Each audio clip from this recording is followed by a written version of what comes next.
सुमिरत सिद्धि होई गणनायक करिबर बदन करहु अनुग्रह सोई बुद्धि राशि शुभ गुण सदन। श्री सिद्धिराज गणेश जी से बारंबार विनती है बाबा कि अपने अनुग्रह से, अपनी कृपा से भगवान की भक्ति में मुझे स्थान दीजिए, कि सीताराम जी के चरणों की नित्य प्रतिदिन सेवा भक्ति बढ़ती जाए और खीरेश्वर राम कथा पूरे भावपूर्ण हमारे मुख से निकले। बंदौ गुरुपद पदुम परागा सुरुचि सुवास सरस अनुरागा मंगल भवन अमंगल हारी उमा सहित जहि जपत पुरारी सुमिर शिवा शिव पाई पसाऊं बरनऊं राम चरित चित चाऊं पानी ग्रहण जब कीन महेशा हर्षे तब सकल सुरेशा कवन सुखाज कठिन जग माही जो नहीं होई तात तुम पाही राम काज लगी तब अवतारा सुनता ही वायु पर्वतारा। हे महादेव, हे जगत बाबा, जीवन बाबा, न कोई कार्य कठिन है न ही कोई कार्य संभव में, या सारे कार्य सरल और संभव हो जाते हैं बाबा अगर आपकी कृपा हो जाए। जो सुमिरत सिद्धि होई गणनायक करिबर बदन करहु अनुग्रह सोई बुद्धि राशि शुभ गुण सदन। गणेश जी के नाम ही मंगल है और जहां पे गणेश जी की दृष्टि पड़ जाए, गणेश जी के चरण पड़ जाए, गणेश जी की कृपा हो जाए, वह सब कुछ मंगल ही मंगल होता है। भगवान श्री रामचंद्र जी का कार्य ही गणेश है। प्रभु श्री राम जहां जहां अपने चरण रख देते हैं वहां वहां गणेश जी की कृपा अपने आप फैल जाती है। भगवान जब जाने के चित्रकूट में बहुत लोग जान गए हैं तो वहां से उठ करके अब दंड कारण वन में प्रवेश करते हैं। दंड कारण वन कैसा है? बड़ा भीषण, बहुत घनघोर जंगल और राक्षसों का साम्राज्य अपार। जहां जहां प्रभु पहुंचते हैं वहां वहां से राक्षसों का नाश करते पहुंचते हैं। तो भगवान पहुंचे गोदावरी के निकट पंचवटी नामक स्थान पे, और पंचवटी नामक स्थान पे पहुंच करके वहां निवास करते हैं। तो भगवान जब दंड कारण्य जा रहे थे तो जिस क्षेत्र से जाएं उस क्षेत्र से बहुत सारे भक्तों से मिलते हुए, ऋषियों से मिलते हुए, सबका अभिवादन स्वीकार करते हुए, आशीर्वाद लेते हुए, आशीर्वाद देते हुए भगवान आनंद की भांति मंगल वास करने जा रहे हो। प्रभु श्री राम आगे आगे, बीच में सीता मैया और पीछे लक्ष्मण जी महाराज। बड़ा अलौकिक दृश्य है यह, लक्ष्मण और राम और बीच में सीता।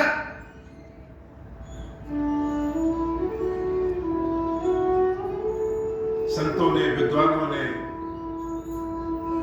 इनके इस रूप में ही ब्रह्मा, माया और जीव की स्थिति जानी। अब ब्रह्मा, माया और जीव क्या है? तो इसी कथा में आगे स्वयं अपने मुख से तो जब रास्ते से जा रहे थे, उसी रास्ते में एक इनका भक्त, प्रभु के भक्त तो बहुत हैं, एक से बढ़कर एक भक्त है, लेकिन एक बड़ा अनोखा भक्त है। वो भक्त कैसा है? नाम है सुतीक्षण। सुतीक्षण ध्यान में बैठे हुए हैं, महर्षि अगस्त के शिष्य हैं, और महर्षि अगस्त से राम जी की कथा सुने, राम जी के बारे में सुने, तब से राम जी के बहुत बड़े भक्त हुए। भक्त कैसे? ध्यान में ही हमेशा राम के डूबे रहते।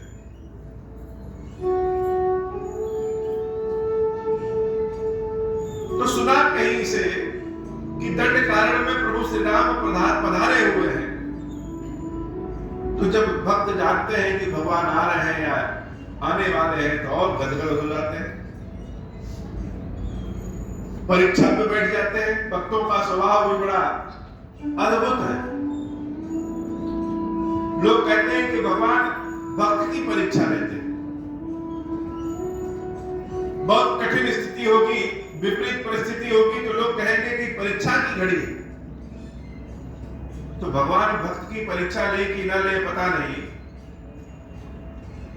लेकिन भक्त भगवान की परीक्षा जरूर लेते हैं।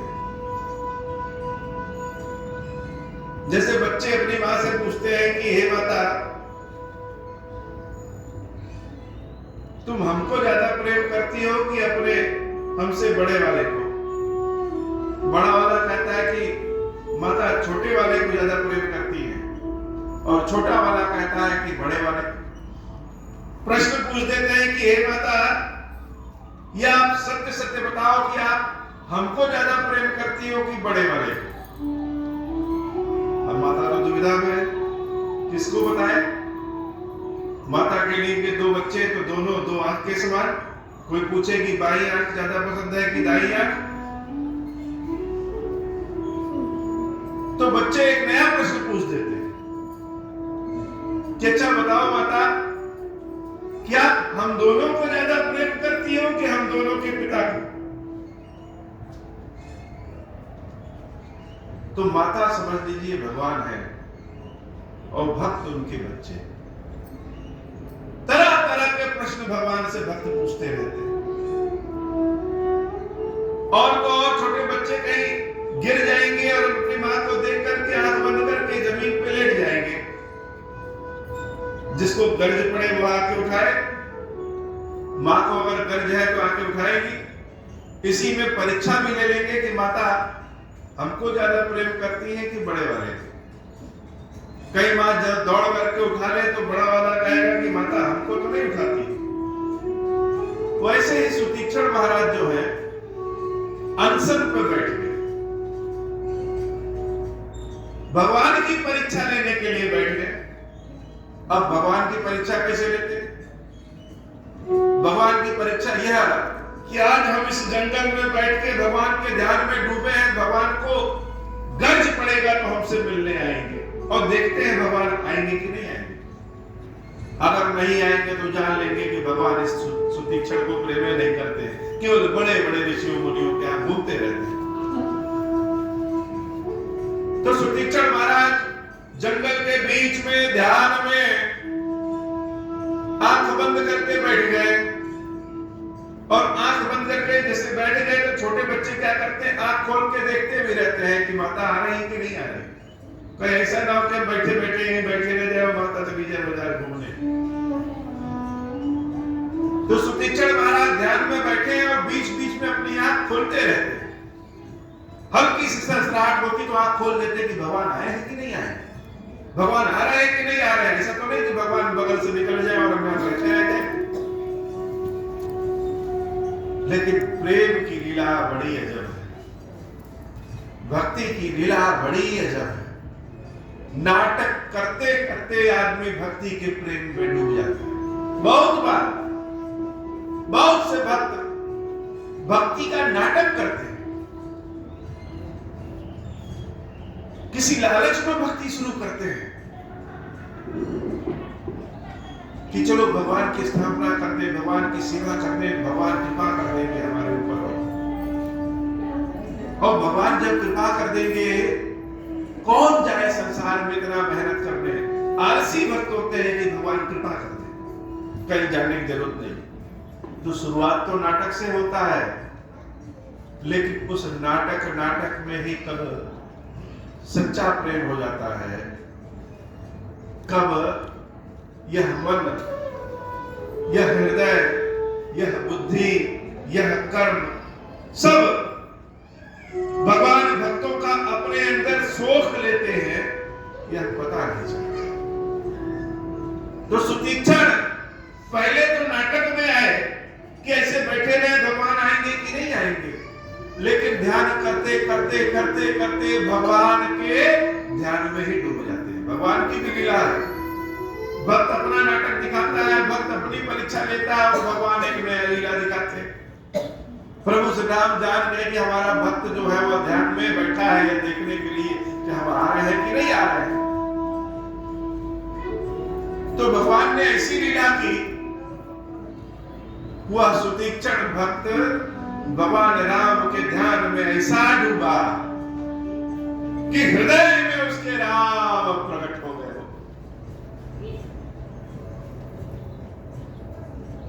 आंखों से बाहर की चीजों को देखते हैं, यह आंखें बाहर की चीजों को देखती हैं, ढूंढती हैं, लेकिन बाहर की चीजें जो अपनी प्रिय होती हैं वो हृदय में बस जाता है।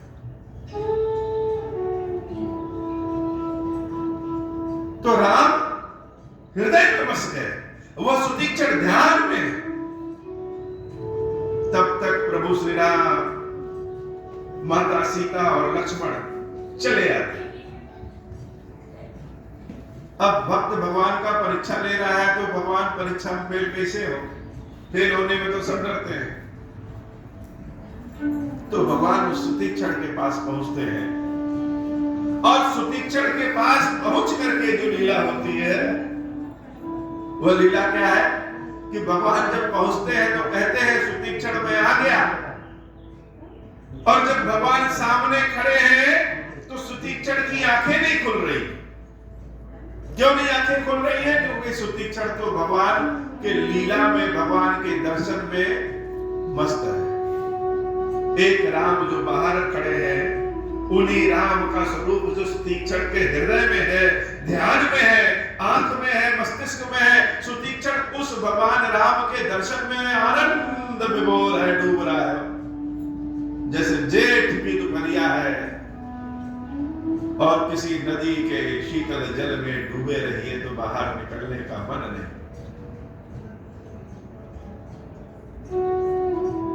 जैसे किसी बहुत सुंदर स्वप्न में डूबे रहिए, अपनी मन की चीजें स्वप्न में मिल जा रही है तो आंख खोलने का मन नहीं करता। तो राम सामने, राम कह रहे हैं कि हे सुतीक्षण आंखें खोलो, लेकिन सुतीक्षण है कि आंखें ही नहीं खोल रहे। लक्ष्मण ने भी जगाए कि सुतीक्षण आंखें खोलो, लेकिन सुतीक्षण है कि आंखें नहीं खोल रहे। क्यों? क्योंकि हृदय में राम के दर्शन। अब भगवान इंतजार कर रहे हैं भक्त के सामने खड़े होकर के, मेरा दर्शन कर लो, मेरा दर्शन कर लो। और भक्त है कि आंखें नहीं खोल रहा है। भक्त तो भगवान के दर्शन अपने हृदय में कर रहा है। जब सब लोग जगाते जगाते सुतीक्षण को जगाते जगाते परेशान हो गए कि अब सुतीक्षण लग रहा है जगेंगे नहीं। लखन जी कहते हैं प्रभु चलिए आगे, नहीं अंधेरा यही हो जाएगा। लेकिन राम तो राम है, भक्त के समक्ष भगवान को शब्द की आवश्यकता नहीं। भक्त को समझाने के लिए, भगवान को समझाने के लिए भक्त को वाणी की आवश्यकता नहीं है। महादेव जी के समक्ष हाथ जोड़ करके खड़े हो जाइए, ना कुछ बोलिए, महादेव सब जान जाते हैं। तो हम बोलते किसके लिए है, समझाते किसके लिए है? स्वयं को समझाने के लिए, स्वयं को संतुष्टि देने के लिए प्रभु के सामने अपनी पीड़ा, अपना सुख, अपना दुख कहते हैं। बिना कहे प्रभु जाने जाते हैं। तो भगवान ने एक चमत्कार चमत्कार किया कि सुतीक्षण प्रभु श्री राम के रूप को जो अपने हृदय में धारण किए हुए थे, प्रभु ने ऐसी कृपा किया कि वह रूप भगवान के चतुर्भुज स्वरूप में बदल गया, अर्थात राम जी का स्वरूप हट गया और भगवान विष्णु का चतुर्भुज स्वरूप आ गया। तब ध्यान में सुतीक्षण बैठे हैं राम जी के और अचानक वो राम जी अपने चतुर्भुज स्वरूप में आ गए। इससे तो एकदम बेचैन हो गए सुतीक्षण, बड़े बेचैन होकर के आंख खोल रहे हैं और जब आंख खोले तो जो मूर्त हृदय में है वही मूर्त सुतीक्षण के समक्ष है। सुतीक्षण तो जैसे कूद पड़े, छोटे बच्चे कूद पड़ते हैं कि प्रभु आ, और कूद करके चरणों को पकड़ा ले रहे हैं। भगवान अपने भक्त से बड़े प्रसन्न हैं। प्रभु कह रहे हैं कि सुतीक्षण वरदान मांगो, क्या चाहिए? और भक्त बड़ा चतुर है। भक्त कह रहा है प्रभु हम कुछ नहीं मांगेंगे, हम मांगते ही नहीं। क्या मांगे आपसे? कुछ नहीं मांगेंगे, आपकी जो इच्छा है वह दे दो पहले। प्रभु ने कहा नहीं सुतीक्षण मांगो, क्या चाहिए?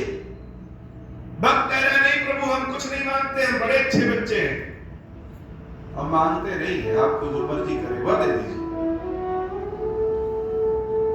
तो भगवान मुस्कुरा करके भक्त को जो चाहिए वह दे दिए कि हे सुतीक्षण तुम सदैव मेरी भक्ति के आनंद में डूबे रहो, हम तुम्हारे ऊपर बड़े प्रसन्न हैं और सदैव तुम मेरी भक्ति के आनंद में डूबे रहोगे। यह हमारा वरदान है, आशीर्वाद है। सुतीक्षण बड़े प्रसन्न हुए और कहे प्रभु ये जो आपने दिया है ना, ये हमारे मन से नहीं दिया है, ये आपकी इच्छा हो तो दे दिए, चलिए जो दे दिया अच्छी बात है, लेकिन अब हमको वो दीजिए जो हम मांग रहे हैं। पहले तो भगवान कहते रहे कि मांग लो मांग लो मांग लो, तो सुतीक्षण कहे कि नहीं हम तो बड़े अच्छे बच्चे हैं, मानते ही नहीं। क्यों? क्योंकि पहले मांग लेते तो फिर बाद में और नहीं मिलता, और राम जी ने जब बिना मांगे दे दिया तब सुतीक्षण कह रहे प्रभु ये जो दिया है यह तो आपने अपने मन से दिया है, हमारे मन से दीजिए। तो प्रभु मुस्कुरा रहे हैं, कह रहे हैं बताओ तुम्हारे मन से क्या चाहिए? तो हे प्रभु ऐसी कृपा करिए कि सदैव मेरे हृदय में लखन सीता के साथ आप हमारे हृदय में बसे रहिए। ये जो मूर्त है आपकी जिस रूप में है यही रूप हमारे हृदय में बसे रहिए, हमको इसी रूप का दर्शन करना है। प्रभु श्री राम ने आशीर्वाद दिया कि ऐसा ही। भगवान आगे चलने लगे तो सुतीक्षण तो बड़ा होशियार, अब ऐसा मौका कहां मिलता है कि भगवान सामने हो। तो सुतीक्षण ने कहा हे प्रभु आप जा रहे हैं तो जाइए, लेकिन जाएंगे कहां? बहुत दिन हो गया है हमको अपने गुरु से मुलाकात हुई, बहुत दिन हो गया है, तो चलिए आपके साथ हम भी अपने गुरु के दर्शन कर लें और आप मेरे गुरु के दर्शन कर लीजिए। क्यों? क्योंकि सुतीक्षण जानते हैं कि जितने समय तक यह मेरे गुरु के यहाँ जाएंगे उतने समय तक हम भगवान के साथ रहेंगे, आनंदित रहेंगे। तो भक्त बड़े चतुर है, भगवान को मौका ही नहीं देते हैं कुछ कहने के लिए, अपने साथ निकल पड़ते हैं। अब प्रभु श्री राम बीच में जानकी मैया, पीछे लखन जी और सबसे आगे भक्त चल रहा है। भगवान के भी आगे भक्त है। ये पेड़ वो पेड़, यह प्रभु वह प्रभु, सारी दुनिया भर की बातें, प्रेम की बातें सुतीक्षण करते करते करते करते पहुंच गए अपने गुरुदेव के यहाँ। गुरु कौन? महर्षि अगस्त। महर्षि अगस्त के यहाँ जब पहुंचे तो सुतीक्षण कह रहे हैं कि प्रभु यहीं बैठिए, मुझे जाकर के बताने दीजिए। यह भाव, यह आनंद का भाव है। लोग कहते हैं कि गुरु बताते हैं कि गोविंद कौन है। गुरु गोविंद दो खड़े का अकेला के पाओ। बलिहारी गुरु आपने गोविंद दियो बताया। सबसे बड़े कौन है? सबसे बड़े तो गुरु है, जिन्होंने बताया कि भगवान कौन है। लेकिन यहां चेला इतना तेज है कि वह गुरु जी को ही जाके बता रहा है कि बाहर भगवान खड़े। दौड़ करके अपने गुरुदेव महर्षि अगस्त के यहां पहुंचे, उनके चरण को सुतीक्षण छूते और कहते, हे गुरुदेव, राम को पकड़ के लाए, अर्थात मैं राम को लेकर के आया हूं। यह चालाकी नहीं, यह प्रेम है।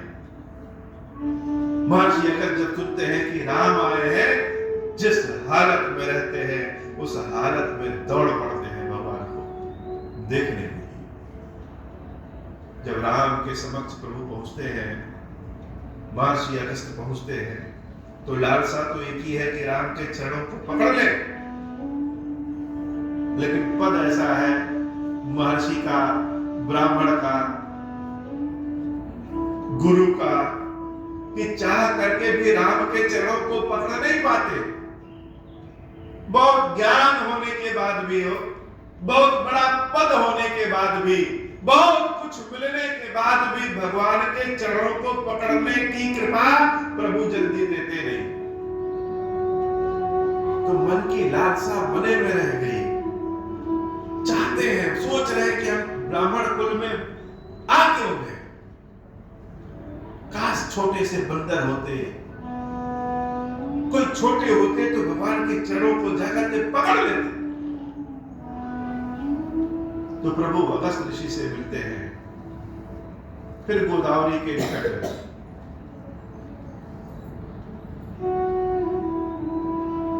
कुटिया के निर्माण होता है और उस कुटिया में भगवान का निवास होता है। पंचवटी, बड़ा सुंदर स्थान। और सुंदर स्थान कैसा था पता नहीं, लेकिन जानकी देवी ने उस स्थान को अति सुंदर बना दिया। जहां राम के चरण पड़ जाए वहां तो गणेश जी की कृपा अपने हो जाती है। सारे जंगली इकट्ठे हो जाए, कोई दोना में फल ले आ रहा है, कोई जल ले आ रहा है, कोई कलश में जल लेके आ रहा है, कोई शहद लेकर के आ रहा है, कोई हाथ से बनी हुई चटाई लेकर के आ रहा है कि प्रभु यह आपके लिए, यह आपके लिए। किसी के घर 10 सामान है तो 10 सामान एक साथ नहीं ला रहा है, एक एक करके ले आ रहा है कि जितनी बार जाएंगे उतनी बार प्रभु के दर्शन करेंगे। इतना प्रेम। और देवी जानकी ने क्या किया? देवी जानकी ने संपूर्ण जंगलियों को अपनी संतान के समान प्रेम किया। न कोई ऊंच नीच, न कोई छुआछूत, बड़े आनंद के भाव में सब। और जहां जहां भगवान श्री राम जाते वहां वहां ज्ञान का प्रकाश फैलाते। जीवन जीने की कला किसे कहते हैं, जीवन जिया कैसे जाता है, हर वह विद्या सिखाते हैं जिस विद्या से जीवन आसान हो जाए। भगवान शंकर की सेवा, भगवान शंकर का अभिषेक, भगवान शंकर की पूजा जो आज तक चली आ रही है, यह करने वाले, बताने वाले कौन है? स्वयं श्री राम। क्योंकि जानते हैं कि जब हम यहां से चले जाएंगे, 3 जंगलियों को शिक्षा कौन देगा? तो शिव जी का शिवलिंग तो स्वयं ज्योतिर्लिंग है, जो प्रकाश फैलाता है, ज्ञान का प्रकाश फैलाता है। भगवान शंकर की सेवा करने से बुद्धि खुल जाती है। तो जंगल में जो संसाधन उपलब्ध है, उन्हीं संसाधन से भगवान शंकर की सेवा, पूजा प्रभु श्री राम ने करना सिखाया। जो आज हम भांग, धतूरा, बेलपत्र, दूब, मदार, न जाने क्या क्या चीज है, सब जो भगवान शंकर को अर्पित करते हैं, यह सब जंगल में ही तो मिल सकता है। वह परंपरा आज भी चलती आ रही। सारे जंगली भगवान शंकर की सेवा करना जान गए। जो कुछ हो हमारे पास, चमड़े का संसाधन हो, उसी चमड़े से ही भगवान शंकर को जल चढ़ा दो। शिव जी जैसा अनोखा कौन है?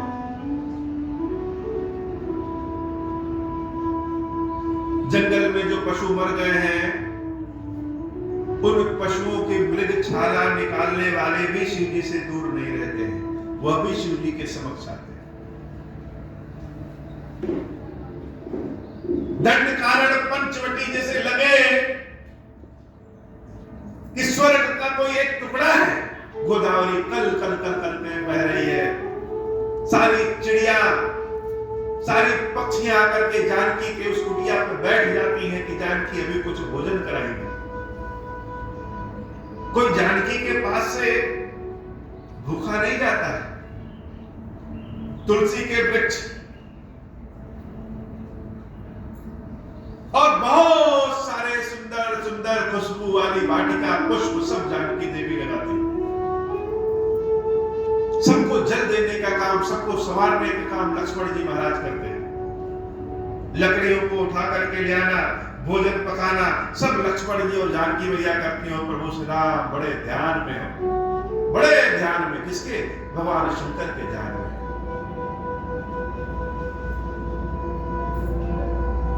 इतने अलौकिक, इतना सुंदर तेज रामचंद्र जी के अंदर आ गया, जैसे लगा कि धरती पे राम से ज्यादा सुखी कोई है ही नहीं। चेहरे का तेज और बढ़ जाता है अगर मन में प्रसन्नता है, और मन में कैसे प्रसन्नता होगी अगर अपना प्रिय अपने साथ है, अपना परिवार अपने साथ है, तो जंगल भी मंगल हो जाए। अन्यथा अयोध्या का राजमहल भी अशांति का घर बन गया।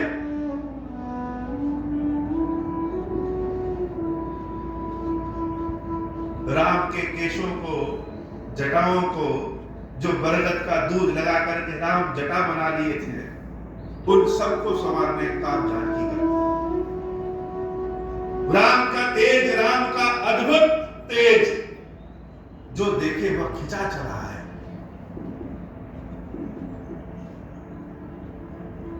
तो एक राक्षसी जब राम को देखती है तो राम की ओर खिंची चली आई,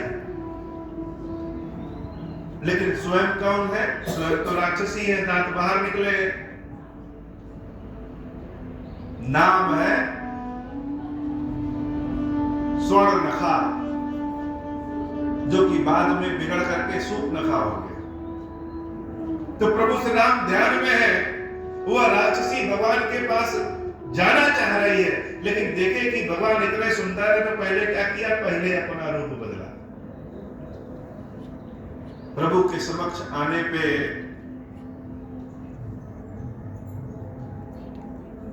सारा ढोंग समाप्त हो जाता है, लेकिन वह भगवान के समक्ष अपने ढोंग को बढ़ा करके आई। और आने के बाद प्रभु श्री राम से कह रही है, सुना है तुम्हारा नाम राम है, बहुत सुना है तुम्हारा नाम, और हे राम, इस संसार में तुम्हारे समान कोई पुरुष नहीं है और मेरे समान कोई सुंदर स्त्री नहीं। भगवान तो जान रहे हैं कि कौन है, क्या रूप ढोंग बना करके आई है पता है। तब तक सीता मैया जब आगे आ गई, तो सीता मैया को सूर्पनखा ने जब देखा तो देखा कि यह तो अलौकिक सुंदर है, यह जब तक है तब तक राम हमारे नहीं हो सकते, तो पहले इसी को खा करके खत्म कर। वह सूर्पनखा बातों बातों में सीता माता को खाने के लिए दौड़ती है। तब तक प्रभु श्री राम इशारा करते हैं और एक क्षण भर में लक्ष्मण जी उसके नाक और कान दोनों काट देते हैं। जब नाक कान कट जाता है तो वह सूर्पनखा दौड़ते दौड़ते दौड़ते दौड़ते रोते चिल्लाते अपने भाई खर और दूषण के पास पहुंचते। खर दूषण विशाल सेना लेकर के प्रभु श्री राम के समक्ष आते हैं, और जब राम को देखते हैं तो खरदूषण अपने मंत्री से कहते हैं, यह बालक वध के योग्य नहीं है, यह तो इतना सुंदर बालक है,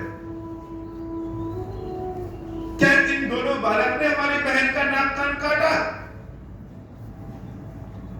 अपने मंत्री को भेजते हैं कि जा करके उस बालक से कहो कि युद्ध ना करे, अपनी सीता को हमको दे दे और जीवन बचा ले।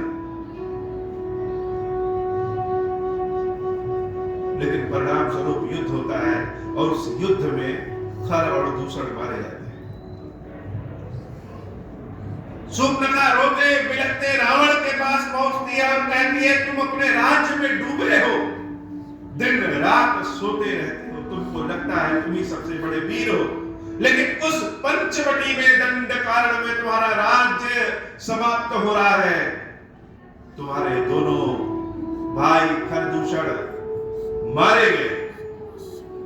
रावण सोचता है खरदूषण मारे गए, वह तो मेरे समान वीर है, वह कौन मारा गया? कौन है उस पंचवटी में? अयोध्या के राजा दशरथ के पुत्र राम और लक्ष्मण और उनके साथ एक सुकुमारी स्त्री सीता भी है। रावण जब सीता का नाम सुनता है तो जनकपुरी में हुए धनुष यज्ञ का ध्यान आ जाता है। तो सीता तो रावण के हृदय में बहुत दिन से थी। सीता की चाहत तो रावण को बेचैन कर देता है। और जब हमारे हृदय में बुराई कोई दबी रहती है तो एक समय ऐसा आता है जब वो उभर जाती है। जैसे भूमि को जोत दिया जाए, वो समतल हो गई, उसको छोड़ दिया जाए तो उसमें से खरपतवार घास अपने आप उग जाती है। वैसे अगर अपने मन को साफ ना करें तो रह रह के मन में अपने आप दोष प्रकट हो जाता है।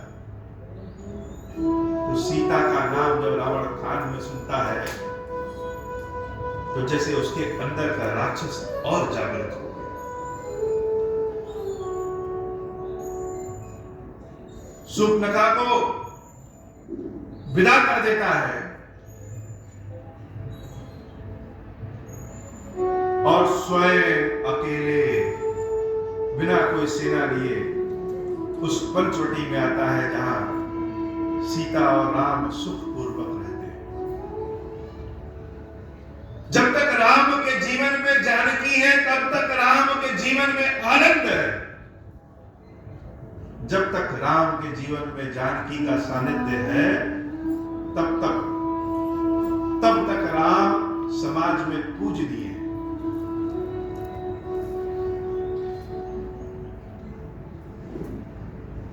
सुबह का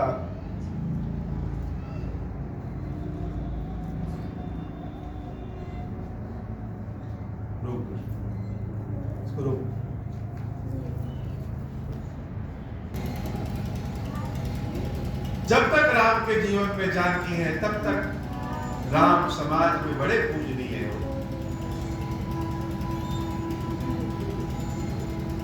लेकिन जीवन कब बदल जाए कोई नहीं जानता। हम बड़े आनंद पूर्वक हैं, किसी भी कारण से हम दुखी नहीं रह सकते, लेकिन फिर भी जीवन कब बदल जाए कोई नहीं जानता। वनवास के 12-13 साल तो प्रभु श्री राम के आनंद पूर्वक बीते, लेकिन अचानक से जैसे जीवन की दशा ही बदल गई।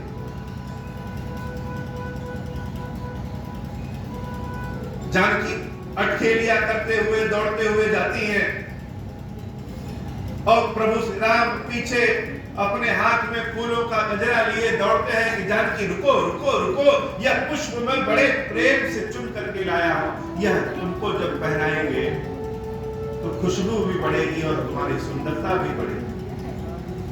यह पुष्प भी बड़े प्रसन्न हो जाएंगे कि जानकी के बालों को स्पर्श किए हैं। जानकी दौड़ते हुए आगे बढ़ती है कि हे राम, दौड़ करके पकड़ो, दौड़ करके हमको पहले पकड़ो, तब तो यह गजरा पहनाओगे। पेड़ों के बीच से, झुरमुटों के बीच से जानकी ऐसे दौड़ती है कि सबसे बड़ी धाविका वही, और राम धनुष को लिए लिए पीछे पीछे दौड़ते हैं और जैसे लगे कि जानकी को पकड़ नहीं पा रहे। जानकी कहती है धनुर्धारी राम, शत्रुओं के नाश करने में तो तुम बहुत तेज दौड़ते हो, अपनी जानकी को पकड़ नहीं पा रहे हैं। प्रभु श्री राम और तेज दौड़ते हैं, लेकिन जानकी कहां हाथ में आ रही है। थक हार के प्रभु बैठ जाते हैं कि हे जानकी, प्रेम में तो मैं तुमसे हमेशा हार ही जाता। जनकपुरी तक तो हम चले गए, यहां तुम्हारे पीछे नहीं जा पा रहे हैं, तुमको आना पड़ेगा। जानकी मुस्कुराते हुए राम के पास आती है और राम अपने हाथों से जानकी के बालों में गजरा लगाते हैं। बड़ा मधुर प्रसंग है, बड़ा आनंद, बड़ा प्रेम का प्रसंग है। सीताराम जी का प्रेम का आनंद तब आएगा, राम कथा का आनंद तब है जब स्वयं को राम से जोड़िए, आंख बंद करिए और सोचिए कि सीता दौड़ रही है, राम उनके पीछे दौड़ रहे हैं। बड़े बड़े नयन, विशाल सुंदर श्याम रंग, और जानकी एकदम श्वेत रंग। दोनों अटखेलियां कर रहे हैं, तब तक एक बड़ा सुंदर हिरण आता है, जैसे लगे कि सोने का हिरण है वह, उसकी जो छाल है, उसकी जो खाल है, वह सोना है, स्वर्ण हिरण है। भाव में है जानकी, और जानकी राम को दिखाते हैं कि राम, यह हिरण, यह मृग, यह बड़ा सुंदर है और यह हमको चाहिए। कभी कभी गलती हम जान के करते हैं और कभी कभी गलती अनजाने में हो जाती है। गलती जब अनजाने में हो जाती है और उसका परिणाम भुगतना पड़ता है, तो जैसे लगता है कि जान ही निकल गई। जानकी कहते हैं कि राम, हमें यह हिरण चाहिए। राम कहते हैं, क्या करोगी हिरण का लेकर? राम, इस हिरण की छाल की मृगछाला बनाना है, और आपके लिए तो इसको पकड़ना बड़ा आसान है। जो राम जानकी को नहीं पकड़ पाते हैं, जानकी की इच्छा को पूर्ण करने के लिए धरती पे रखे हुए अपने धनुष को उठाते हैं, तरकस को अपने कमर में बांधते हैं, जानकी अपने हाथ से उनके तरकस को बांधती है, और राम उस हिरण के पीछे दौड़ पड़ते हैं।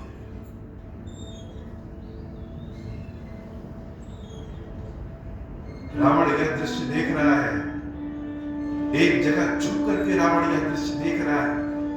जब वो सीताराम को देखता है तो कहता है, अरे एक बार तो उसके मन में आ ही जाता है कि यह सीता तो स्वयं जगदम्बा है, इसके चरणों को छू लेना चाहिए।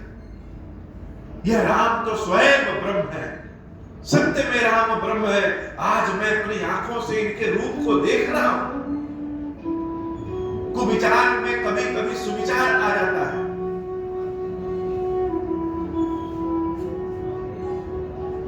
लेकिन हम परीक्षण करते हैं, रावण भी राम का परीक्षण करता है कि अगर यह भगवान होंगे तो मेरे जाल में नहीं फंसेंगे, जान जाएंगे यह सोने का मृग, यह सोने का मृग नहीं है, यह कपट का मृग है। राम इतना तो जानते ही होंगे कि सोने का मृग होता नहीं। और जो जानकी दिन रात राम में डूबी हुई है, वह जानकी के मन में कहां आ गया कि सोने का मृग चाहिए। सोने का मृग चाहिए, और अगर सोने का मृग भी हो तो क्या किसी निरीह पशु की छाल निकालनी चाहिए अपने सुख के लिए? इतनी ज्ञानी ध्यानी जानकी के मन में कहां आ गया? और जानकी के मन में आया तो राम भी कहां नहीं रोके कि जानकी तुम्हारी बात अनुचित है। वह तो जो राम जानकी को नहीं पकड़ पा रहे हैं, वह जानकी की इच्छा को पूर्ण करने के लिए धनुष बाण लेकर के दौड़ पड़ते। रावण जान जाता है यह राम कोई भगवान नहीं, यह तो ढोंगी है। भगवान होते तो जानते नहीं कि सोने का मृग कपट का मृग है। एक बार हमारे मन में लगा कि यह राम सत्य में ब्रह्म है। लेकिन अब हम जानेंगे कि राम ढोंगी है, तभी तो सोने के मृग के पीछे भाग गए। बताओ, लोग कहते हैं कि ये अयोध्या का सिंहासन छोड़ के आया, ये तो बड़ा लालची। लोग कहते हैं ये सीताराम स्वयं लक्ष्मी नारायण है, लेकिन जो स्वयं लक्ष्मी हो वो सोने के लालच में कैसी होगी? यह राम बड़ा ढोंगी है, बड़ा लालची है। तो जो इतना ढोंगी है, इतना लालची है, उसके पास यह सुंदर स्त्री रहनी नहीं चाहिए, तो मेरे पास होनी चाहिए। तो सीता कौन है? सीता लक्ष्मी है, सीता शांति है, सीता बुद्धि है, सीता जीवन का आनंद है। और सीता की इच्छा कौन नहीं करता है? सीता शक्ति है, सीता बुद्धि है, सीता लक्ष्मी है। तो सीता की चाहत कौन नहीं करता है? सब चाहते हैं कि जीवन में हमारे सीता आए हो। सब कुछ भरा पड़ा है और शांति नहीं है तो भी जीवन एकदम नरक है। तो सीता कौन है? सीता तो शांति है। जंगल में भी जाती है तो शांति फैल जाती है। सब कुछ रहे और जीवन में धन ना रहे तो क्या मतलब? तो सीता कौन है? सीता तो लक्ष्मी। सब कुछ रहे और बुद्धि ही एकदम बेकार रहे तो भी क्या मतलब? तो सीता कौन है? सीता तो बुद्धि है। सब कुछ होने के बाद भी शक्ति ना रहे तो सब व्यर्थ है। तो सीता कौन है? सीता तो शक्ति है। वह शक्ति जब राम के पास आई तो जंगल में मंगल हो गया।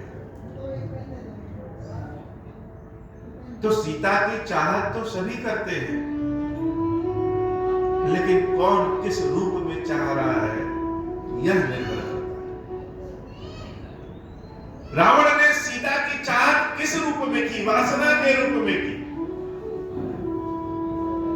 वह हिरण आगे आगे और राम पीछे पीछे। जब लगा कि राम तो दूर निकल जाएंगे तो राम लक्ष्मण से चिल्ला के कहते हैं कि हे लक्ष्मण, मैं उस हिरण के पीछे जा रहा हूं, संभल के रहना, जानकी की रक्षा करना।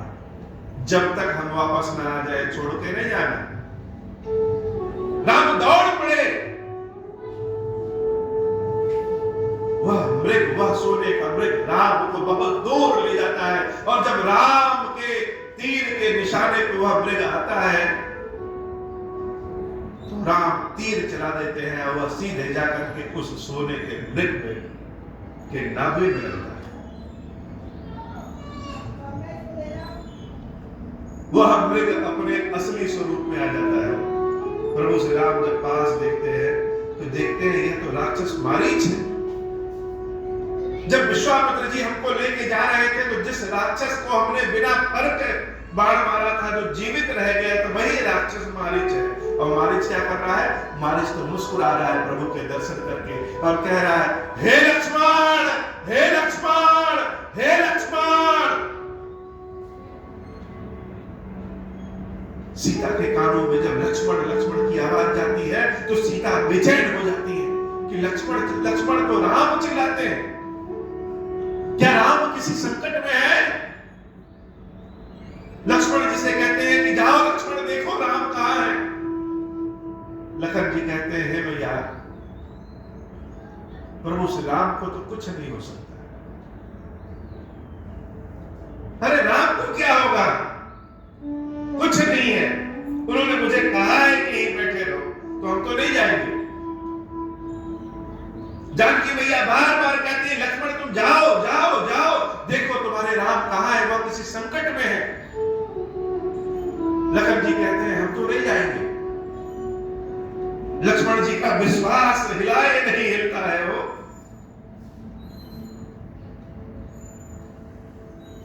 और जब लक्ष्मण जी का विश्वास हिलाए नहीं हिलता है तो जानकी उनको भेजे कैसे? तब जानकी मैया ने कुछ ऐसे कड़वे वचन कहे कि लखन जी उनको सुन नहीं सके। जानकी मैया ने लक्ष्मण से कहा, हे लक्ष्मण, लग रहा है तुम्हारी नीयत खराब हो गई है। तुम चाहते हो कि तुम्हारे भाई की मृत्यु हो जाए और मैं जानकी तुमको प्राप्त हो जाए। अब तो लक्ष्मण जी के ऐसे लगे कि कान ही फट जाएंगे। ऐसा तो कभी सोच नहीं सकते हो। कभी कभी वह भी सुनना पड़ता है जो कभी सोचे ना रहे। प्रभु की आज्ञा थी कि यहीं बैठे, लेकिन यह माता जिनके चरणों के अलावा हमने आज तक कभी कुछ देखा ही नहीं, ऐसा आरोप। लखन जी बड़े व्यथित हो गए और माता सीता से कहा, हे माता आप भीतर रहिएगा। एक लक्ष्मण रेखा खींच दी कि इसके बाहर निकलिएगा नहीं, चाहे कुछ भी हो। लक्ष्मण दौड़ करके राम जी के पास पहुंचते हैं और इधर रावण को लोग कहते हैं शूरवीर है, बहुत बहादुर है, बहुत सारे युद्ध जीता है। वह रावण, उस रावण के लिए बाबा एक शब्द का प्रयोग करते हैं, बड़वाई। बड़वाई अर्थात गांव में कुत्ता जब किसी घर में घुस जाता है तो जितने बर्तन रखे रहते हैं उस सारे बर्तन में टटोल कर देखता है कि कुछ खाने के लिए है क्या। कान उसके खड़े रहते हैं, ये सोचता है कहीं कोई आ न जाए और जल्दी से हम अपना भोजन भी कर ले। वही स्थिति रावण की, कान खड़े हैं कि कहीं कोई आ न जाए और जल्दी से हम सीता का हरण कर लें। तो रावण किस रूप में पहुंचता है? योगी के रूप में। जानकी की दुर्बलता ही वह जान जाता है कि जानकी तो किसी को भूखे अपने घर से जाने नहीं देती। योगी के वेश में नाना प्रकार के प्रपंच दिखाता है, नाना प्रकार की कथा सुनाता है कि हे देवी दक्षिणा लाओ। लेकिन जानकी को तो लखन जी ने कहा था कि बाहर न निकलना। जानकी कहती है कि हे महाराज आज हम दक्षिणा दे नहीं सकते क्योंकि हमारे न पति है न देवर है और उन्होंने आज्ञा दिया है कि बाहर न निकलना। रावण भीतर प्रवेश करने की कोशिश करता है लेकिन लक्ष्मण जी की जो रेखा है उससे वो भीतर घुस नहीं पाता और प्रपंच बनाता है कि हे देवी तुम्हारे घर के दरवाजे के सामने से सन्यासी भूखा जा रहा है, इसका प्रभाव पड़ेगा, तुम्हारे पति और देवर की उम्र समाप्त हो जाएगी। अब जानकी मैया क्या करें? एक तो राम की संकट की आवाज लक्ष्मण की, उसी समय सामने सन्यासी जो कह रहा है तुम्हारे पति और देवर की उम्र समाप्त हो जाएगी। धैर्य ही जैसे टूट गया, संकट अचानक से इतना चारों ओर से घूम गया, बुद्धि काम नहीं कर रही। बड़े बड़े बुद्धिमान भी होंगे, जब समय पलटता है तो अच्छों का बुद्धि फेल हो जाता है, समझ ही नहीं पाते क्या करें। तुरंत कुछ ऐसा निर्णय लेना रहता है कि वो निर्णय में ले कि न ले, ले कि न ले, न ले तो दिक्कत और ले तो दिक्कत। तो बाहर कैसे निकले? और बाहर नहीं निकलेंगे तो सन्यासी हमारे दरवाजे से बाहर चला जाएगा, यह कैसे हो?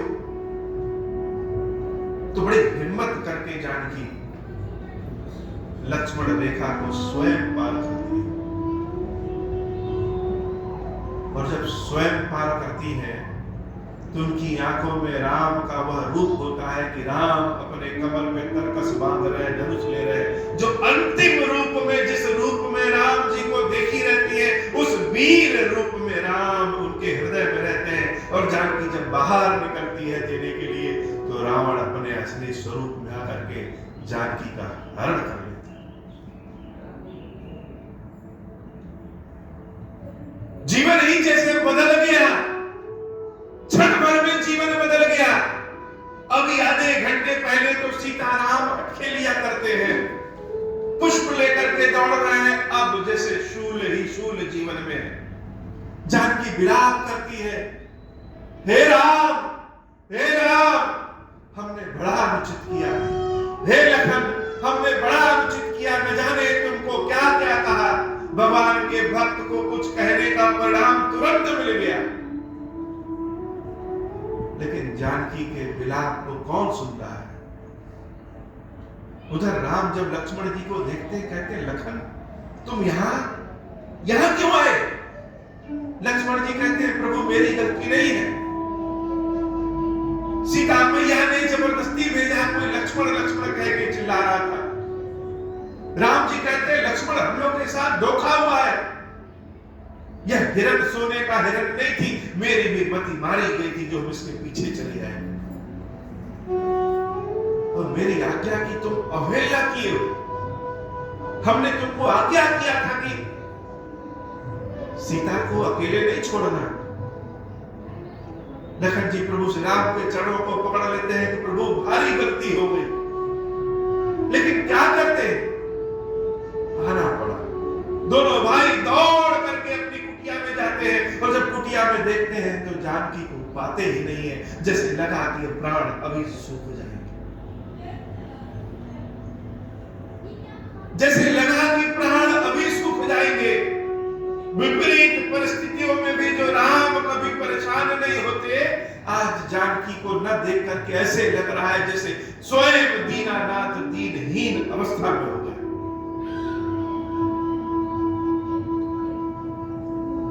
जानकी जानकी जानकी जानकी चारों ओर ढूंढ रहे हैं, जानकी जानकी जानकी। वृक्षों से पूछ रहे हैं कि तुमको जानकी सदैव सिंचित करती है, जल देती है, क्या तुमने सीता को देखा है? पक्षियों से पूछ रहे हैं कि तुमको जानकी सदैव दाना देती है, क्या तुमने सीता को देखा है? और उधर जानकी विलाप कर रहे हैं, राम राम हा जग एक वीर रघुराया, पूरे संसार में तुम्हारे इतना वीर कोई नहीं है राम। कौन सा अपराध हो गया कि तुम जानकी की बातों में आकर के जानकी को भूल गए, और इधर राम जानकी जानकी जानकी जानकी करके चारों ओर ढूंढ रहे हैं, जानकी तो कहीं मिल ही नहीं रही। पुष्पक विमान में बैठी जानकी आसमान में विलाप कर रही। तब तक एक पक्षी जटायु, गिद्ध पक्षी जटायु आसमान में जब रावण को जानकी को ले जाते हुए देखता है, वह दौड़ करके रावण से भिड़ जाता है। हमारे पास सामर्थ्य भले न हो, लेकिन भगवत कार्य में अगर जुट गए हैं तो उसका परिणाम उत्तम ही होता है। जिस रावण से सब लोग डरते हैं, उस रावण से वह जटायु भिड़ गया, चोंच मार मार करके रावण को घायल कर रहा है। रावण को लगा कि अब बचेंगे नहीं, तो अपने तलवार से उसने जटायु के पंखों को काट दिया। जटायु अधमरा होकर के जमीन पे गिर पड़ते, और राम जानकी को ढूंढ रहे हैं। जानकी जानकी जानकी जानकी कर रहे हैं, जानकी को ढूंढ रहे हैं, और जानकी कहीं मिल नहीं रही है। बड़ी विपरीत स्थिति हो गई। चारों ओर रावण ने खबर फैला दी। खबर क्या फैलाई कि जिसको तुम लोग कहते हो भगवान है, वो भगवान नहीं, वो तो ढोंगी है। छोटे से सोने के चक्कर में हमने उसको फंसा दिया। अगर वो ढोंगी ना होते तो मेरे कपटी वृक्ष के पीछे कैसे घूमता?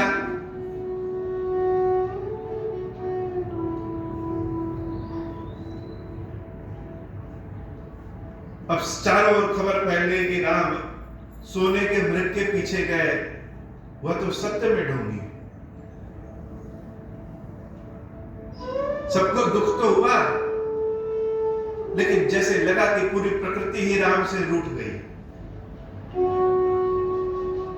जिन हिरणों को सीता भोजन देती थी,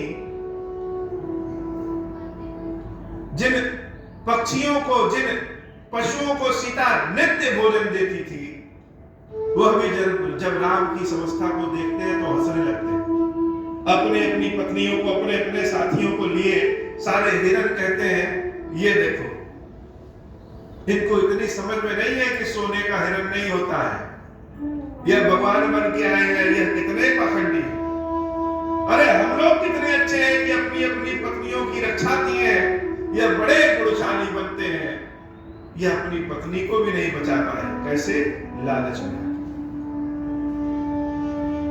और राम रोते रोते सबसे पूछ रहे हैं कि मेरी जानकी कहां है। कुछ लोगों ने कहा कौन जानकी, यह जीवन का सत्य है। जब आपके पास सामर्थ्य है, शक्ति है, तो आपके आस पास बहुत लोग हैं। कोई गलत कार्य भी करेंगे तो भी लोग कहेंगे कोई बात नहीं, और जिस दिन शक्ति समाप्त हो जाएगी उसी दिन सब रंग बदल लेते हैं। बहुत सारे पशु कह रहे हैं कौन सीता, कैसी सीता। और प्रभु श्री राम का दिन देखिए कि जब सीता सारे पक्षियों को, सारे पशुओं को भोजन कराती थी तो राम कभी रोकते नहीं थे। तो कौन सीता बताएगी, कौन सी सीता नहीं है। राम जी रोते हुए कहते हैं, हे हिरण, सीता मृग नयनी, जिसकी आंखें तुम्हारी आंखों के समान सुंदर है, वह सीता। सब दौड़ते हुए हंसते हुए जाते हैं, यह ढोंगी अपनी सीता को ढूंढने है। बड़ा विलाप करते हैं और विलाप करते हुए लक्ष्मण जी और राम जी आगे बढ़ते जाते हैं सीता को ढूंढते। रास्ते में गीधराज जटायु जैसे अपनी अंतिम सांसें गिन रहा है, राम के इंतजार में हो। राम राम राम। दौड़ करके राम जी उस जटायु को उठाते हैं। क्या हाल हुआ, किसने किया आपका यह हाल। जटायु बताता है कि दक्षिण दिशा की ओर रावण तुम्हारी पत्नी सीता को लेकर के जा रहा था, मैंने उससे युद्ध किया, लेकिन अफसोस कि जानकी की रक्षा हम कर नहीं पाए। प्राण हमारे निकल रहे थे, लेकिन प्राण को हमने अपने इसलिए रोक रखा है कि तुम आओ तो बताएं कि जानकी कहां है।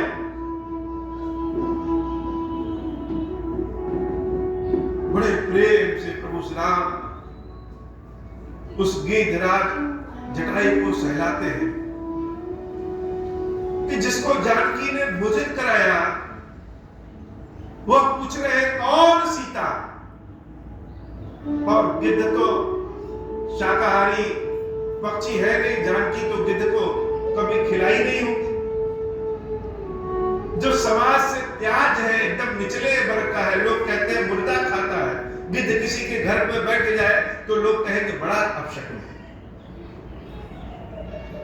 वह जानकी के लिए रावण से भिड़ गया और अपने प्राणों का अंत कर रहा है, वह मेरे इंतजार में हो। तो जीवन में जब बहुत कठिन समय आता है तो जिसको हम सोचते हैं कि यह बड़ा छोटा आदमी है, यह तो बेकार है, सबसे पहले वही काम है। बुद्धिमान लोग सब किनारे हो जाएंगे। बुद्धिमान लोग जिसके पास बना रहता है उसी के पास आएंगे, और जब बन जाएगा तो फिर आ जाएंगे। जटायु से प्रभु श्री राम कहते हैं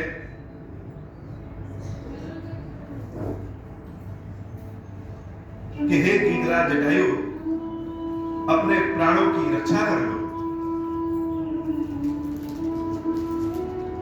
मैं तुम्हारे प्राणों की रक्षा करता हूं। जटायु कहता है प्रभु, मैं गिद्ध जरूर हूं, लेकिन इतना बेवकूफ नहीं हूं। अरे लोग मृत्यु के समय चाहते हैं कि मुख में एक बार राम आ जाए, और राम आते नहीं।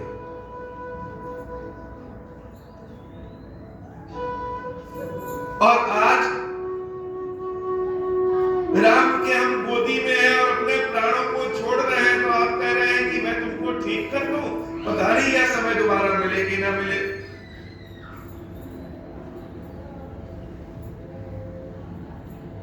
इसलिए हमारी मुक्ति कर दीजिए प्रभु। प्रभु तो दीनानाथ है। भगवान क्या किए, भगवान अपना निज स्वरूप उस गीध जटायु को देते हैं। निज स्वरूप अर्थात विष्णु का पद देते हैं। वह जटायु जब अपने प्राणों को त्याग करता है तो उसके प्राण विष्णु के चतुर्भुज स्वरूप से ऊपर जाते हैं।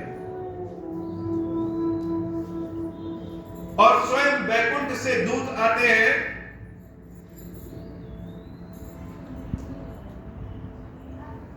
जो जटायु को अपने साथ ले जाते हैं।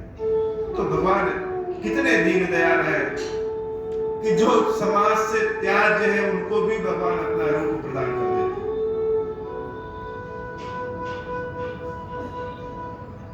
जो अगम सुगम सुभाव निर्मल असम सम शीतल सदा, पश्यन्ति जम जोगी जतन कर करत मन को बस सदा।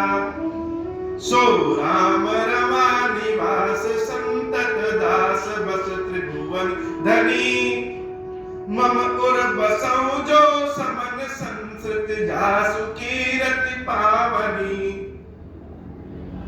सुनहु माते लोग अभागी, हरित जी होई विषय अनुरागी।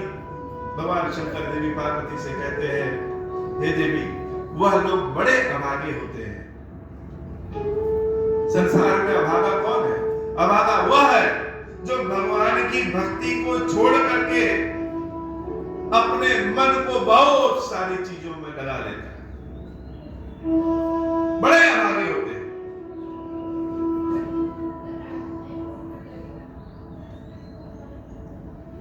भगवान देवी जानकी को ढूंढते हुए फिर आगे बढ़ते हैं, और जब आगे बढ़ते हैं हर जगह देखते हैं लेकिन कहीं भी जानकी मिलती नहीं। तो राम के जीवन में ऐसा दिन आ गया कि जब लोग राम के घर आ करके कहते थे कि प्रभु दोना ले लो, प्रभु पानी ले लो, प्रभु फल फूल ले लो, शासन सारे ऋषि महर्षि राम को ढूंढते ढूंढते आते थे कि तुम तो पूर्ण ब्रह्म हो। अब राम जब सीता सीता ढूंढ रहे हैं तो कोई मिल ही नहीं रहा। तो जब अपने अच्छे दिन में रहेंगे तो चारों ओर अपनी यश कीर्ति सुनाई देती है, और जब बुरे दिन आ जाते हैं तो ढूंढे आदमी नहीं मिलता है जो कहे कि नहीं तुम्हारा काम सही था। सब तो राम को चिढ़ा रहे हैं कि तो पकड़ती ढोंगी है। एकलौते गीधराज जटायु मिलते हैं जो कहते हैं राम तुम तो ब्रह्म हो। एक व्यक्ति भी मिल जाता है जो कहता है नहीं तुम्हारा काम सही है, तो उसी पे भरोसा जागृत आ जाता है, शक्ति पुनः स्थापित हो जाती है। तो राम के पास कोई आ नहीं रहा है। बुद्धिमान व्यक्ति को राम से दूर जा रहे हैं। तब राम क्या किए? राम स्वयं चल करके गए। लेकिन कहीं सूरज निकलते हैं तो कहीं अंधेरा भी होता है, कहीं अंधेरा होता है तो कहीं सूरज भी निकलता है। राम दुखी जरूर है, लेकिन बहुत सारे भक्तों का दिन बहुरने वाला है जो राम के इंतजार में। उन्हीं भक्तों में एक भक्त है सबरी। सबरी कौन? जंगल में जानवरों की खाल जो निकालती है वह जंगली।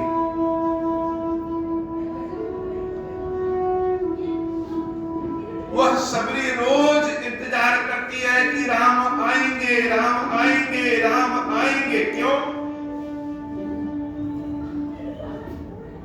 क्योंकि सबरी तो समाज से तिरस्कृत थी।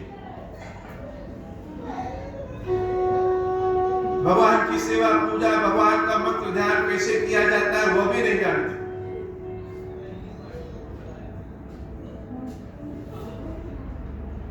तो एक ऋषि बड़े तपस्वी, बड़े तपस्वी, तो वह ऋषि क्या करते थे कि रोज ब्रह्म मुहूर्त में नदी में स्नान करने जाते थे। तो जिस रास्ते से वह ऋषि स्नान करने जाते थे, सबरी रोज आधी रात में ही 2 बजे उठ करके पूरे रास्ते को झाड़ू लगा करके साफ कर देते थे कि चलो हम भगवान की सेवा पूजा तो नहीं कर पाते हैं, जो भगवान की सेवा पूजा करता है कम से कम उसी की सेवा कर ले। हमारे हाथ तो इतने बड़े नहीं हैं जो भगवान के पवित्र चरण को छू सके, लेकिन जो भगवान के चरण को छूता है उसके चरण को ही छू ले। जैसे कोई बहुत ऊंची चीज हो हाथ से न छू सके तो डंडे से छू देते हैं। तो भगवान के भक्तों की सेवा करना भी बड़ा भारी पुण्य है। तो सबने रोज बिना बताए छिप करके, ये तो कलयुग है, कलयुग में अगर हम एक केला किसी को दान में देते हैं तो 20 बार फोटो खींचते हैं। 100 रुपए का एक कंबल खरीद करके किसी गरीब को उड़ाएंगे तो कम से कम 20 लोग मिल करके उड़ाएंगे। क्यों? क्योंकि सतयुग में विचार, त्रेता में आचार और कलयुग में प्रचार बहुत जरूरी होता है। बिना प्रचार किए हुए कुछ हो ही नहीं सकता। तो वह सबरी झाड़ू लगाती, रास्ते को स्वच्छ करती और स्वच्छ करने के बाद छुप जाती। कोई जाने ना, कोई जानेगा तो कहेगा कि ये सबरी कौन आ गया। रोज ऋषि स्नान करने जाते और सोचते कि यह कैसे साफ होता है, कौन करता है। सबसे पूछे, कोई बताया नहीं। तो एक दिन ऋषि 4 बजे की जगह रात में 2 बजे ही चले गए। और जब ऋषि रात में 2 बजे गए तो देखे कि सबरी ही है जो कि सफाई कर रही है। ऋषि को जब देखी तो सबरी दूर से कहे कि महाराज प्रणाम, दूर रहिए, मैं एकदम नीच जाति की हूं, मुझे छूना मना है। ऋषि कहते हैं सबरी, तुमसे ऊंचा संसार में कौन है? जो नीच होता है वह कहता है कि कोई नीच है। तुमसे पवित्र काम संसार में कौन करता है? तुमसे ऊंचा संसार में कोई नहीं है और इस योगी के पास देने के लिए कुछ नहीं है, इसलिए यह मैं कह रहा हूं कि मेरे सारे पुण्यों को मैं एकत्र कर करके आशीर्वाद दे रहा हूं कि सबरी,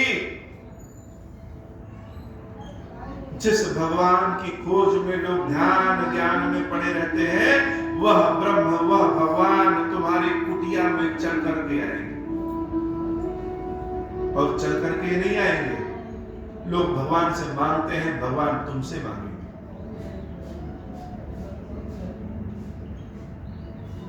गुरु के वचनों को, गुरु के आशीर्वाद को सबरी ने कंठी बना ली कि गुरु ने आशीर्वाद दिया है तो भगवान तो आएंगे। और तब से राम का इंतजार कर रही है, जब राम पैदा भी नहीं हुए। तो गुरु ने तो कहा है कि प्रभु आएंगे, लेकिन प्रभु किस पहचान को लेकर के आएंगे यह तो नहीं बताया, कब आएंगे यह भी नहीं बताया।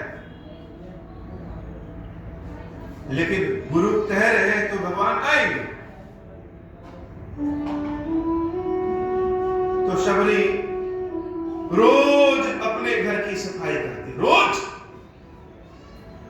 नित्य पुष्प तोड़ती और सूंघ सूंघ करके रखती, कौन से पुष्पों में खुशबू है, जो पुष्प सुगंधहीन है उन पुष्पों को किनारे कर देती। नित्य फलों को तोड़ती और स्वयं खा करके देखती मीठा है कि नहीं। जब मेरे राम आएंगे तो कहीं ऐसा ना हो कि उनको कड़वे फल मिल जाए, कहीं ऐसा ना हो ऐसे पुष्प मिल जाए जिसमें खुशबू ही ना हो। बड़े भाव में रोज राम का इंतजार करती। एक दीपक अपने चौखट पे रोज जलाती कि राम कभी रात में आए तो देख ले कि दीपक कहां जल रहा है, वही चले जाए।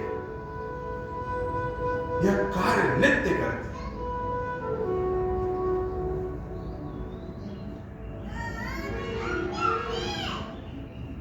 और एक समय ऐसा आ गया कि राम चले आए। राम दरवाजे पे दस्तखत देते,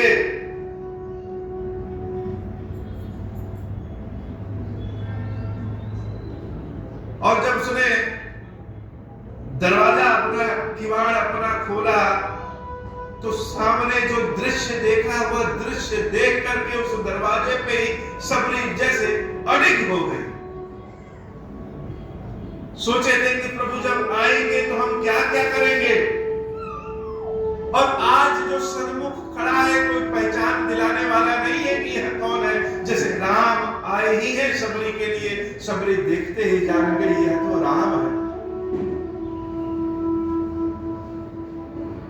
प्रेम मगन मुख बचन नावा, पुनि पुनि पद सरोज सिर नावा।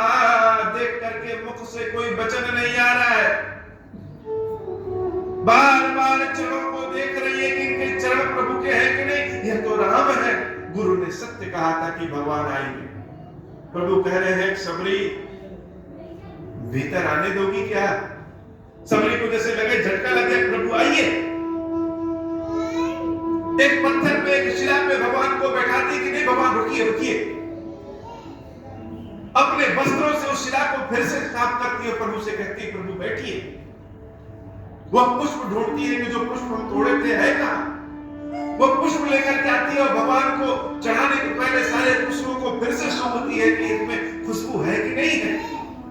यह पुष्प तो हम सुबह से ही तोड़ के रखे, प्रभु तो दोपहर में आ रहे, हमने तो कोई तैयारी भी नहीं किया। वह पुष्प भगवान के श्री चरणों पर चढ़ाती है, दोने में भर करके जल देती है, हाथ से छूती है कि देखे शीतल है कि नहीं है, और एक दोने में फल फूल देती है, बेर तोड़ करके लाती है। भगवान राम एक बेर उठाते हैं खाने के लिए, तब तक सबरी कहती प्रभु रुको। उस बेर को लेकर के पहले स्वयं खाती है कि यह मीठा नहीं है, दूसरा बेर उठाती यह मीठा है यह खाओ। हर बेर को स्वयं चख चख करके जो मीठा नहीं उसको बाहर फेंकती है और अपने मुंह से टेस्ट करके खा खा कर राम को देती है। प्रभु लक्ष्मण जी को कोई बेर देते हैं, लक्ष्मण जी के मन में आता है यह झूठा बेर भगवान को खिला रही है,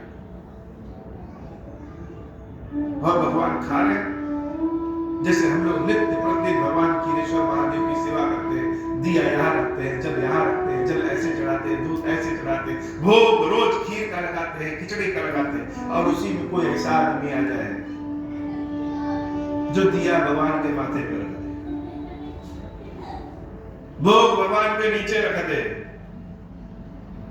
भोग में कोई ऐसी चीज ले आए, बहुत दिनों की कोई बर्फी ले आए एकदम सूखी हुई, तो हम कहेंगे क्या बकवास चीज खिला रहे हैं। लेकिन महादेव तो प्रेम में है, उनके लिए क्या सूखी बर्फी क्या ताजी बर्फी, प्रेम का भाव ही सबसे ताजा है। उस लखन जी को लगा कि हम तो अपने प्रभु की सेवा बड़े आराम से प्रेम से करते, यह क्या अपना जूठा चीज खिला रहे हैं। लेकिन भगवान बड़े प्रेम से खा रहे हैं। नवदा भक्ति का ज्ञान सबरी को प्रभु ने दिया। मंगल भवन अमंगल हारी, उमा सहित जहि जपत पुरारी। अंत में प्रभु श्री राम सबरी से कहते हैं सबरी मेरी जानकी कहां है। सबरी को अपने गुरु की बात याद आ गई कि भगवान तुमसे मांगने आए। सबरी कह रही है मेरे गुरु ने सही कहा था, हे प्रभु संसार में ऐसी कौन सी चीज है जो आप जानते नहीं है, लेकिन मेरी बड़ाई करवाने के लिए मुझसे पूछ रहे हैं कि जानकी कहां है। राम कहते हैं कि हे सबरी मेरी जानकी मिलेगी कहीं, किस रूप में है, कहां मिलेगी, यही पूछने के लिए मैं तुमसे आया हूं। कोई ऐसा उपाय बताओ जिससे मेरी जानकी मिल जाए। समय ऐसा है, प्रचंड जो ज्ञानी होता है भगवान शंकर की जो साक्षात सेवा करने वाला होता है, उसे भी किसी से पूछना पड़ता है कि शिव जी को प्रसन्न करने के लिए क्या चढ़ाए। 20 लोग बताने आते हैं कि तुम यह जो अभिषेक करते हो यह गलत है। तो समय की बात है। राम पूछ रहे हैं शबरी से कि मेरी जानकी कैसे मिली। शबरी बड़ी आनंद में आती है और राम से कहती है, प्रभु आप किष्किंधा आ जाइए, वहां पे सुग्रीव से मित्रता करिए और आप जब वहां जाएंगे तो आपका काम अपने आप सब ठीक हो जाएगा। कानों को बड़े सुकून मिला जब शबरी ने कहा, राम को साहस मिला, शक्ति मिला कि जानकी मेरी मिल जाएगी। फिर जानकी प्रभु से कहती है, प्रभु इन आंखों ने आपके दर्शन कर लिया, कोई दूसरी इच्छा नहीं। और योग अग्नि से अपने शरीर को भस्म करके दिव्य लोक पहुंच जाते हो। वह शबरी कौन है? वह शबरी ही पार्वती है। एक बार गलती से राम के बारे में प्रश्न पूछ दिए, राम पे शंका कर दिए, आज तक भटक रहे हैं। वही शबरी पार्वती है। और भगवान शंकर ने शाबर मंत्र की स्थापना की। शाबर मंत्र क्या? कलयुग में बड़े बड़े मंत्र जो ना कर पाए, वो शाबर मंत्र, जैसे छुप काली कलकत्ते वाली लोग पढ़ते हैं। तो शाबर मंत्रों की रचना भगवान शंकर ने बहुत सारे की। उन्हीं सारे शाबर मंत्रों में एक मंत्र है ओम श्री राम। यह शाबर मंत्र भी है, यह संस्कृत मंत्र भी है, यह हिंदी मंत्र भी है, यह नाम मंत्र भी है, यह साक्षात परम ब्रह्म। भगवान आगे बढ़ते हैं। आज की कथा इतनी। श्री खीरेश्वर महादेव जी, खीरेश्वरी मैया जी कृपा करिए कि नित्य प्रतिदिन आपकी सेवा भक्ति हम करते हैं। अब हो प्रसन्न प्रभु मोह पर, नाथ दीन पर नेहु, निज पद भक्ति देहु प्रभु, पुनि दूसर बर देहु। तब माया वश जीव जड़, संतत फिरहि गुनान, हम पर क्रोध न करिय प्रभु, कृपा सिंधु भगवान। शंकर दीन दयाल, अब हम पर हो कृपाल, साप अनुग्रह होई जहि विधि, नाथ तो रहि काल। दीन दयाल विरुद्ध संभारी, हरहु नाथ मम संकट भारी। जय विधि होई नाथ हित मोरा, करहु सुबेगी जानी दास में तोरा। राम राज बैठे त्रैलोका, हर्षित भय गए सब शोका। जय सकाम नर सुनहि जे गावै, सुख संपत्ति नाना विधि पावै। जो इच्छा करी हूँ मन माही, हरि प्रसाद कछु दुर्लभ नाही। मंगल भवन अमंगल हारी, उमा सहित जही जपत पुरारी। खीरेश्वरम, हे भगवान शंकर, आप ऋण, पातक, दुर्भाग्य और दरिद्रता आज की निवृत्ति के लिए तथा संपूर्ण पापों का नाश करने के लिए मुझ पर प्रसन्न हुई। मैं दुख और शोक की आग में जल रहा हूँ, संसार भय से पीड़ित हूँ, अनेक प्रकार के रोगों से व्याकुल और दीन हूँ। खीरेश्वर, मेरी रक्षा कीजिए। देव देवेश्वर, सबको निर्भय कर देने वाले महादेव जी, आप यहाँ पधारिए और मेरी की हुई इस पूजा को पार्वती जी के साथ ग्रहण कीजिए, मेरा मंगल करिए। बोलिए सियावर रामचंद्र जी की जय।